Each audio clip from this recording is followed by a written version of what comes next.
Dalam satu riwayat disebutkan suatu ketika baginda Nabi sallallahu alaihi wasallam setelah melaksanakan salat, beliau bermajlis bersama sahabat beliau.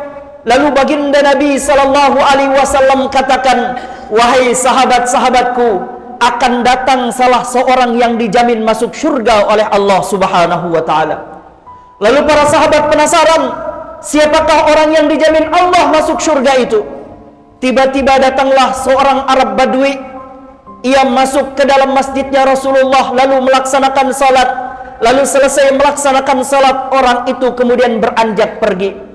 Keesokan harinya lagi baginda Nabi sallallahu alaihi wasallam katakan kepada para sahabatnya, "Wahai sahabat-sahabatku, akan datang salah seorang yang dijamin Allah masuk surga." Para sahabat menunggu siapakah orang itu. Ternyata yang datang adalah orang yang sama, seorang Arab Badui yang berkulit hitam. Ia datang masuk ke masjid Rasulullah lalu melaksanakan salat. Lalu setelah salat ia pun beranjak pergi.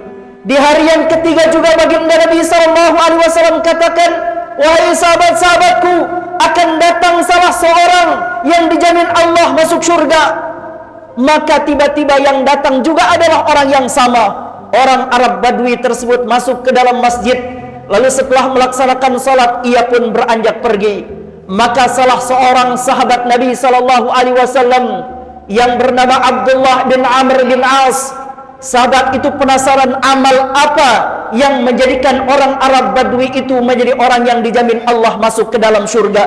Maka kemudian sahabat Abdullah bin Amr membuntuti orang itu lalu kemudian diketuk pintunya. "Assalamualaikum warahmatullahi wabarakatuh." Maka sahibul bait menjawab, "Waalaikumsalam warahmatullahi wabarakatuh. Silahkan masuk tuan." Maka kemudian sahabat Abdullah bin Amr mengatakan, "Wahai tuan, aku sedang ada masalah dengan ayahku. Bolehkah aku menginap di sini selama 3 hari? Karena aku berjanji untuk tidak pulang ke rumah 3 hari lamanya." Maka orang Arab Badui itu mempersilahkan sahabat Abdullah bin Amr menginap selama 3 hari di rumah orang Arab Badui tersebut. Maka selama 3 hari 3 malam ia mengintip apa amal rahasia yang dilakukan oleh orang Arab Badui tersebut yang menjadikan ia dijamin oleh Allah masuk ke dalam surga. Selama 3 hari 3 malam itu Abdullah bin Amr tidak menemukan amal yang spesial, karena ia salat pada waktu orang salat, ia berzikir pada waktu orang berzikir, ia membaca Al-Quran di saat orang membaca Al-Quran, sama amalnya dengan amalnya sahabat-sahabat Nabi yang lain. Maka pada hari yang ketiga Abdullah bin Amr izin untuk meninggalkan rumah itu. Namun sebelum ia pergi ia katakan, "Wahai tuan, kemarin aku sebenarnya penasaran karena engkau adalah orang yang dikatakan baginda Nabi sebagai orang yang dijamin Allah masuk ke dalam surga. Aku ingin tahu apa amal rahasia yang engkau lakukan sehingga Allah jamin engkau masuk ke dalam surga."